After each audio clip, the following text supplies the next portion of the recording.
Yo, what's up sa inyo mga tol? Welcome back po muli sa aking channel. Ito nga pala, medyo matagal-tagal din tayo hindi nakapag-upload kasi may mga inaasikaso akong mga personal na kailangan ko unahin. So kaya hindi ako nakapag-upload madalas dito sa YouTube. Nga pala, meron akong Facebook page. So maaari nyo itong bisitahin, Tong Beats Official mga tol. Doon halos-halos oras o araw-araw nag-upload ako doon mga tol. Nag-update ako ng mga short video.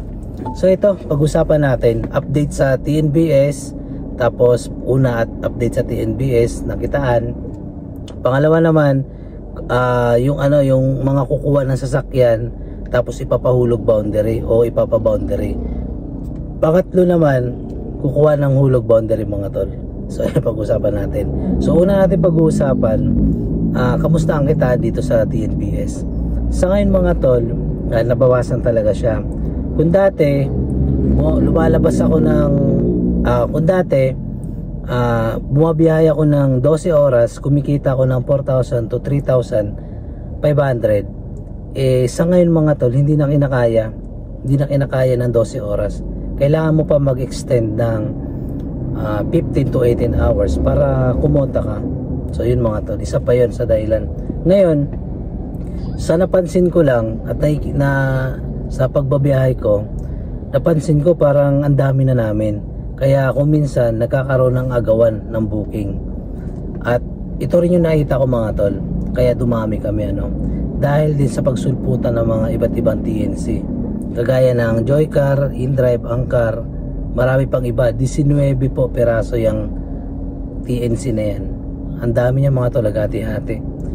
At isa pa sa dahilan doon mga tol, bumaba po ang pamasahe. Medyo nabawasan po pamasahe mga tol. Dati kasi dito sa lugar ko, pagka nagbubook ako ng Grab papuntang airport, ang pamasahe nasa 700. Ngayon nasa 500 plus na lang. So ang laking kabawasan mga tol. Tapos may mga ibang TNC pa na mas binagsak pa yung presyo. Kaya ang nangyayari, kahit marami siyang booking, pero ang resulta nagiging tabla lang. Kumbaga sakto lang pang gas, pang boundary, tapos pang kain. So wala na siyang ipon. So papaano na lang kapag wala kang ipon, tapos nagkasakit ka, umabsent ka ng isang araw, kinabukasan abunuhan mo yon, doble ka, magbo-boundary ka ng doble. Kaya masasabi ko sa inyo mga tol, ang pagiging TNVS driver ngayon medyo nagiging pahirapan. Yung mga nakikita nyo sa social media, sa Facebook, sa mga Facebook group ng mga Grab, kung makikita nyo mga tol, talagang totoo talaga, nabawasan talaga ang kita. Bukod sa bumaba ang pamasahe, dumami ang driver, at isa pa sa dahilan, dumami ang TNC. Kaya yun. At ang may papayo ko lang sa inyo mga tol, sa napansin ko, ang nagiging pasahero na lang namin, magmula alas 5 ng madaling araw hanggang alas 10 ng umaga. Pagkatapos nun, patay ang oras nun, wala na. Masusundan niya ng alas 4 ng hapon hanggang alas 8 ng gabi o alas 10 ng gabi. Pagkatapos nun, wala na. So yun na lang po nagiging pasahero namin tuwing rush hour na lang. Kaya sa mga nagbabalak dyan na kumuha ng hulog boundary, pag-isipan nyo to mga tol. Tatanungin kita ngayon, kaya mo ba tumagal sa pagmaneho ng 15 to 18 hours? Kaya mo ba yun? Araw-araw mo gagawin yun sa loob ng 5 taon. So tingnan natin kung hindi ka bibigay. Bibigay ka talaga dun mga tol.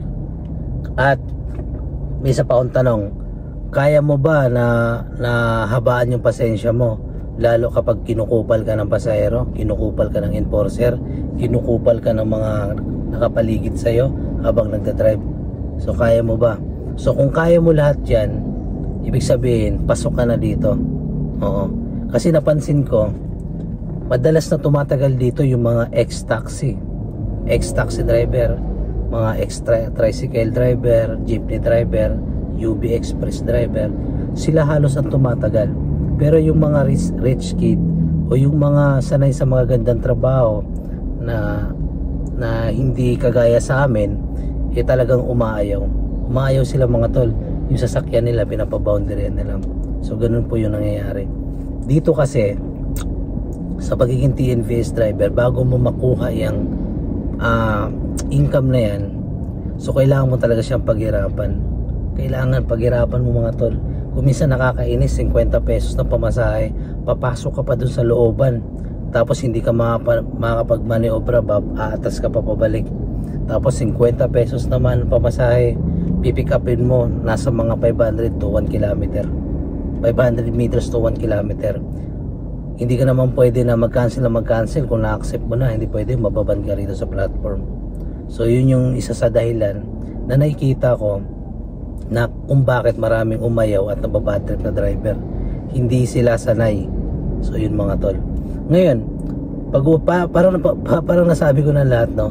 Ngayon, kung ikaw ay operator, kukuha ka ng sarili mo sasakyan, ang habol mo lang na kumuha ng sasakyan para meron kang service, tapos ang ilan sa kita nun, ang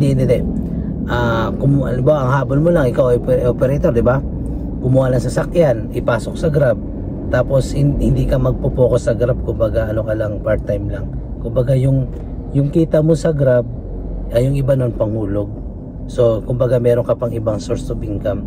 So pwede yun mga tol, pasok ka rito, pwede yan. Ngayon, kung ikaw naman ay makiki-boundary o kaya hulog boundary, pag-isipan mo yan. Yung sinabi ko nung una, kung mahaba ang pasensya mo, pwede ka rito, kaya tatagal ka rito. Ngayon kung wala ka nun, hindi ka pwede rito mga tol. Masasayang lang ang oras mo. So ilang mga tol, yun lang yung isa sa dahilan na nakikita ko. Una, bumaba ang pamasahe, dumami ang driver, dumami ang TNC. Pangatlo naman, ay pang-apat pala, walang tiyaga. So yun lang mga tol. Maraming salamat. Mag-upload ako sa mga susunod na araw o week. So mag-update na ulit ako dito sa YouTube channel. So ilang mga tol, maraming salamat. At hindi na rin ako nakakapag-upload dahil pabira, minsan kasi kumikita lang ako, konti lang eh. Alam nyo na kung bakit mga tol. So ilang mga tol, maraming salamat at ingat kayo dyan. Thanks for watching.